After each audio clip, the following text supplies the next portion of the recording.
가톨릭교회 교리서 3. 교회의 사회교리 2419 그리스도교 계시는 사회생활의 법칙을 더 깊이 이해하도록 우리를 이끌어준다. 교회는 복음서에서 인간에 대한 진리의 완전한 계시를 받는다. 복음을 전하는 자신의 이 사명을 다할 때 교회는 그리스도의 이름으로 인간의 품위와 사람들을 일치시켜야 할 그 소명을 인간에게 증언하는 것이다. 교회는 하느님의 지혜에 부합한 정의와 평화가 요구하는 바를 사람들에게 가르친다. 20. 인간의 기본권과 영혼들의 구원이 요구할 때 교회는 경제와 사회 문제에 대해 윤리적 판단을 내린다. 윤리 질서에 관해서 교회는 정치 권력과는 다른 사명을 띠고 있다. 교회는 공동선의 현세적인 국면들이 우리의 궁극적 목적인 최고선을 위해 있기 때문에 그에 대해서 관심을 기울이는 것이다. 교회는 현세의 재물에 대하여 그리고 사회 경제적 관계에서 올바른 자세를 고취하고자 노력한다. 21. 교회의 사회교리는 19세기에 발전하였는데 그 시대는 현대의 산업사회가 소비재 생산을 위한 새로운 사회구조, 사회와 국가와 권력에 대한 새로운 개념, 그리고 노동과 소유의 새로운 형태 등의 문제로 복음과 마찰을 빚던 시대였다. 경제, 사회 분야에 관한 교회의 가르침이 발전한 것은 교회의 가르침의 영속적인 가치를 증명함과 동시에 언제나 살아있고 활기찬 성전의 참된 의미를 증언하는 것이다. 22. 교회의 사회교리는 점차로 분명해지고 체계화되어 가고 있다. 이 가르침은 역사가 흐르는 동안 발생한 사건들을 예수 그리스도께서 계시하신 말씀 전체에 비추어서 그리고 성령의 도움을 받아 해석함으로써 교회가 점차적으로 표명하는 것이다. 이 사회교리는 신자들의 행동에 반영될수록 선의의 사람들에게는 더욱더 받아들일 만한 것이 된다. 23. 교회의 사회교리는 성찰의 원칙들을 제시하고 판단의 기준들을 이끌어내며 행동의 지침들을 일러준다. 사회적 관계들이 오로지 경제적인 요소들로서만 결정되는 사회 체계는 모두 인간의 본성과 그 행위의 본질에 어긋나는 것이다. 24.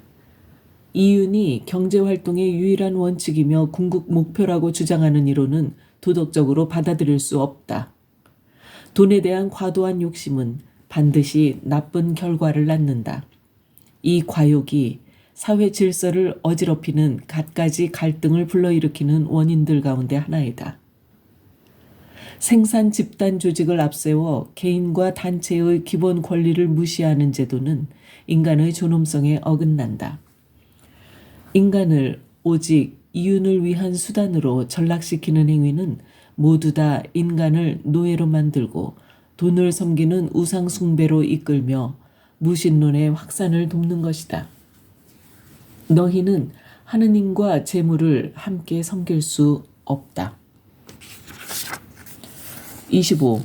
교회는 현대에 이르러 공산주의나 사회주의로 통하는 전체주의적이고 무신론적인 이데올로기를 배격하였다. 한편으로 교회는 자본주의를 시행하면서도 개인주의와 인간의 노동에 대한 시장 원리의 절대적 우위를 거부하였다. 중앙집권적 계획만으로 경제를 조절하는 것은 사회적 유대들을 그 근본부터 변질시키며 시장 원리만으로 경제를 조절하는 것은 사회의 정의를 위배하는 것이다. 시장만으로는 충족시킬 수 없는 인간의 요구가 많기 때문이다. 올바른 가치체계에 따라서 그리고 공동선의 견지에서 시장과 경제의 주도권을 합리적으로 조절하도록 해야 한다. 4. 경제활동과 사회정의 26. 경제활동의 발전과 생산의 증대는 인간에게 필요한 것을 마련해주기 위한 것이다. 경제생활은 생산된 재화를 늘리고 이윤이나 경제력을 신장시키는 것만을 목표로 하지 않는다. 경제생활은 우선적으로 인간에게 인간 전체, 인간 공동체 전체에 도움이 되어야 하는 것이다. 고유한 방식들에 따라 영위되는 경제활동은 인간에 대한 하느님의 계획에 부응하기 위하여 사회 정의에 비추어서 도덕적인 질서의 경계 안에서 이루어져야 한다. 27. 인간의 노동은 하느님의 모습으로 창조되어 서로 함께 그리고 서로를 위하여 땅을 지배함으로써 창조 사업을 계속하라는 요청을 받은 사람들이 직접 하는 것이다. 그러므로 노동은 하나의 의무이다. 일하기 싫어하는 자는 먹지도 마라. 노동은 선물을 주시고 재능을 주신 하느님께 영광을 돌리는 것이다. 노동은 구원을 받게 해주는 것일 수도 있다. 나자렛의 목수이시며 골고타에서 십자가에 못 박히신 예수님과 일치하여 노동의 수고를 견뎌냄으로써 인간은 하느님 아들의 구속사업에서 어떤 의미로 그분의 협력자가 된다. 인간은 맡겨진 일을 완수하고 날마다 십자가를 짐으로써 그리스도의 제자임을 드러낸다. 노동은 성화의 한 수단일 수 있으며 그리스도의 정신을 세상사들 안에 불어넣는 방법일 수도 있다. 28. 노동을 통해서 인간은 타고난 능력의 일부를 발휘하고 실현한다. 노동의 가장 중요한 가치는 그 일의 주체이며 목적인 인간 자신에게 있는 것이다. 노동은 인간을 위한 것이지 인간이 노동을 위해 있는 것은 아니다. 각자는 노동을 통해서 자신의 삶과 가족의 삶에 필요한 것을 마련하고 인류 공동체에 도움이 될 수 있어야 한다. 29. 누구나 경제적인 면에서 주도적으로 행동할 권리가 있다.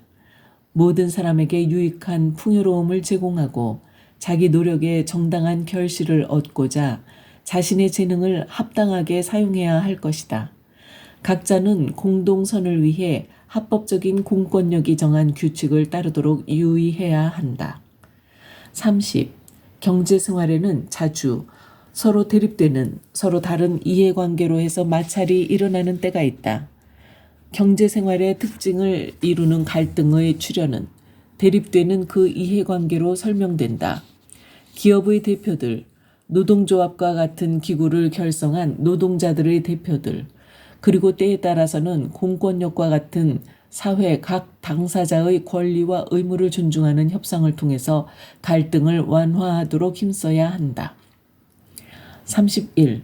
국가의 책임, 경제활동, 특히 시장경제의 활동은 제도적, 법률적, 정치적인 규범 없이 전개될 수 없다. 이와는 반대로 경제활동은 통화 안정과 효과적 공공서비스 외에도 개인들의 자유와 재산에 대한 보장이 전제된다. 따라서 국가의 주요 임무는 노동자와 생산자가 동등하게 그들의 노동의 결실을 즐길 수 있고 효과적으로 그리고 정직하게 노동하도록 격려하기 위하여 안전을 보장해 주는 데 있다. 국가는 또한 경제 분야에서 인간의 권리 행사를 감시하고 조정해야 한다.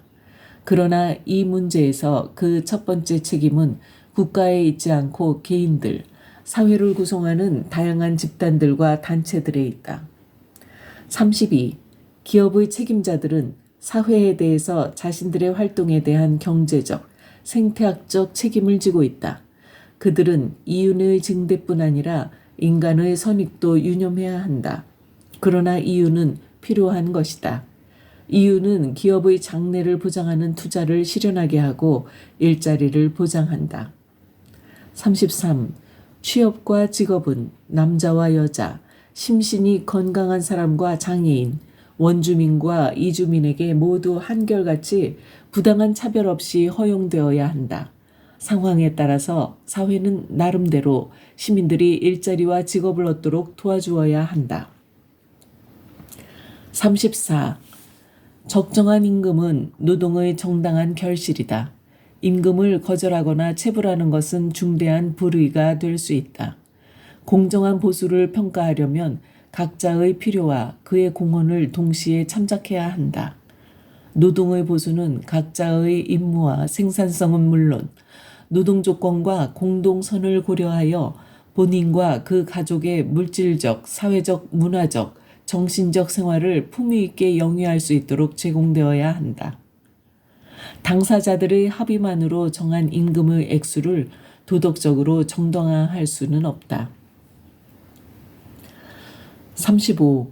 파업이 적정한 이익을 위해 불가피한 것으로 어쩌면 필수적인 수단으로 나타날 때에는 도덕적으로 정당하다. 파업이 폭력을 수반하거나 근로조건과 직접 관련되지 않는 목적 또는 공동선에 어긋나는 목적을 내걸었다면 그것은 도덕적으로 용납할 수 없게 된다. 36.